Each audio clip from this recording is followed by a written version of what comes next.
From shame to sharing, transforming stories and connecting lives. Share your shame. What personal stories have you locked away in the secret wallet of your mind, vowing never to share them publicly? What would shame you terribly if it were ever posted, let's say on the internet, and connected with your real name for anyone to see? What events or habits from your past or present would you feel embarrassed to talk about? You are not alone. This is precisely what we need to share, and share with others openly and freely. Authenticity is very, very important. If you can't share your humiliation, you haven't gotten over it yet. And if you've not got over it yet, you still got this gaping wound in your heart, and it will always keep you from being 100% authentic. So I'm here to tell you, let's confront our shame with love, openness and empathy. Being transparent isn't just about being honest, it's about having nothing to hide. That's why I made this video, so that we can all share freely. Concealing the truth from others only creates a wall between you and them. Tear them down, that wall, by sharing what you thought you could never share with anybody. And you will experience a much deeper level of connection with yourself and with everyone else. Shields down. There's no such thing as selective shielding. If you have to shield any part of yourself from being discovered and judged, you shield your entire being. You cut yourself off from creating true loving connections with other human beings. Our shields isolate and disconnect us from everyone, including ourselves. I know you think that when the shields come down, you'll be pelted with a volley of phrases and a lot of unsolicited advice. But what's the real worst case outcome? Harsh language? Ouch! When you share your most shameful stories or struggles, you may be surprised at the response you get from others. Instead of a backlash of judgment, it's more likely you'll receive a compassionate response. This is what I have experienced in my life. Other people don't want to expect you to be perfect. They want to connect with you and to be able to trust that you'll be honest with them, and that's how you command deep respect from others, and this is how we build deep, meaningful connections. When you hide all your personal defects or flaws, you come across as phony, fake, or shielded. People may still communicate with you on a superficial level, but they won't go out of their way to help you as a fellow human being. Why not? Because they won't know the real you. From sorrow to joy. This is what we do at Happiness is Love. When you share your sorrows, your struggles, your shame with others, you transform your resistance into acceptance, and you start seeking joy even in sorrow. You learn that there is no reason for you to hide your pain anymore, and you feel light when you share your pain. Your painful experiences can actually help you connect with other people at a much deeper level than you have ever imagined. So I'm challenging you to go out there and share your shame. Many personal development books are written by authors who project an air of perfection, giving idealistic examples of order and achievement and inner peace and wealth and success and so on. To me, this is a form of shielding. Sometimes an artificial wall, a fake standard, no human being can realistically aspire to, and that's why I'm here to share with you. We all are flawed. We all are flawed, but I think it's more inspiring to share our stories of failures. I like to demonstrate that we can fail again and again and again and still keep going on. I believe the ability to embrace failure is even more important than the ability to visualize success. And this is a prime responsibility for us parents. You can visualize success all you want, but if you're afraid to fall, to fail, your visualization will never become a reality. Be willing to fail. Be willing to fall. When we fall into the pattern of hiding our past failures, we set ourselves up for long-term stagnation. We have to be willing to say, if I fail at this, it's okay. I'm human. I tried my best and that's good enough. I don't have to be perfect.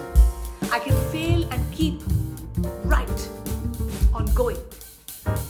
I've had some spectacular failures in my life, including failing at school grades, sometimes, going through financial stress, relationship stress, and yet I'm still here. I haven't given up on my life. I've made so many parenting mistakes. If you can't share your shame with others openly and freely, then you're telling yourself that failure is a bad thing, and you're telling your children the same thing, that failure is something you must avoid at all costs. But what about your future failures? You will feel compelled to hide those too. Does this mean you won't even attempt certain things if you know in advance that you won't be able to hide your failures? What messages are you giving your children? If you're going to fail, then why not fail spectacularly in public for all you see? Make your failures a real event. Let other people learn from your mistakes. Let others see that you are human after all. You will give them the strength. You might even make some new friends and allies as a result, because other people will be drawn towards you. Failure isn't something to be avoided. It's a natural part of all our lives. To resist failure is to resist life itself. Failure and tragedies and adversities to me are greatest teachers. We learn a lot more from failure than we do from our success, don't we? So I'm here to tell you, forget about trying to just make money. Just focus on creating and delivering value to other people. The money will follow. Money is simply a medium for exchanging value. So if I can create and share an abundance of value, I can enjoy abundant exchanges too. I developed better social skills, better interpersonal and relationship skills by struggling with my mediocre social skills for many years. The lesson I learned: stop trying to make new friends and just assume that everyone I meet is already my best friend. This is how people want to be treated anyway. Don't try to break the ice, assume there is no ice. Get out of your comfort zone. What are you hiding? No matter what you're hiding, the odds are that someone else has already shared worse. If a hitman can speak publicly about the dozens of murders he's committed, surely you can be open about some of your difficulties. You can be open about some of your relationship problems. Maybe you're in a relationship which is not serving you, or you're going through some kind of addiction. Others have already shared their stories on these topics, which enables them to help others with similar challenges. Why not you? Do you need permission to do this? Okay, I hereby grant you permission to be human. We are imperfectly perfect. Let's embrace our humanness. You have the right to be a total screw-up. You have the right to harbor the most politically incorrect thoughts. I'm here to tell you it's okay. You have the right to struggle with the most socially unacceptable addictions, and you are not alone. We are here to heal, and you have the right to admit it. Because once you admit it to yourself and you accept it to yourself, you allow others to come and help you, support you. I have written so many articles and I've made so many videos just to let people know that let's share our stories of our struggles. Let's not view our mistakes as an invitation to condemn ourselves. For example, in my recent years, I have realized that only when I share my stories of my struggles, my storms, my stories, do people feel connected. Because when we share, others learn, they grow, they heal, and we build ourselves, we build each other, and we build our tribe.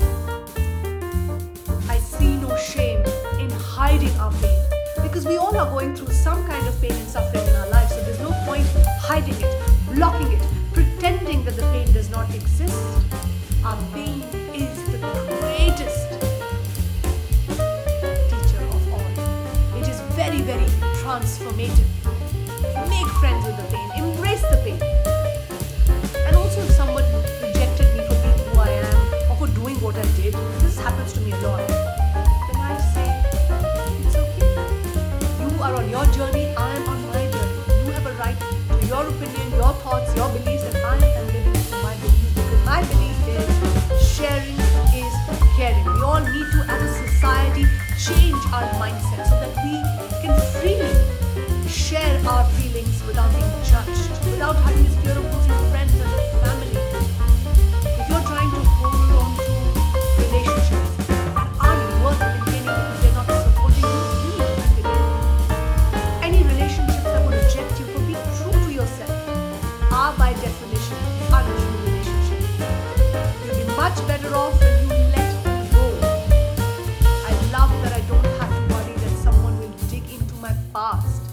and find some humiliating story that will annihilate my carefully crafted image. I can just be the same person in public that I am in private. I don't need to shield myself. Imagine how stressful it would be to try to live up to a false image that we all have started to do. I want you to come out. Come out. Wherever you are, you don't have to share your painful stories all at once. You can build up to this gently, little by little, step by step. Instead of trying to be authentic overnight, focus on becoming a little more authentic every single day. Tell a story that would embarrass you a little, but it won't kill you to share it. Listen to the feedback you receive. Do you feel a sense of relief afterwards? Do you feel a little more connected to other people? Do you feel a little more open, a little more free? Do you feel a little less stressful? I'm challenging you to do this. For every embarrassing story that you can't imagine ever sharing with anybody, just say to yourself, I know this is an unnecessary block to love, but right now I am gaining the strength to let it go. I intend to become the kind of person who can eventually share more freely, more openly, thereby transforming my sorrow into joy. I hope this video has been a little helpful to you, has served you a little in being a little more open and to share our stories of struggles, storms, sadness, whatever comes your way, so that we can all connect with each other. We were hardwired to share. We were not hardwired to hide, avoid, or block our pain. Because when we share, we learn, we grow, we heal,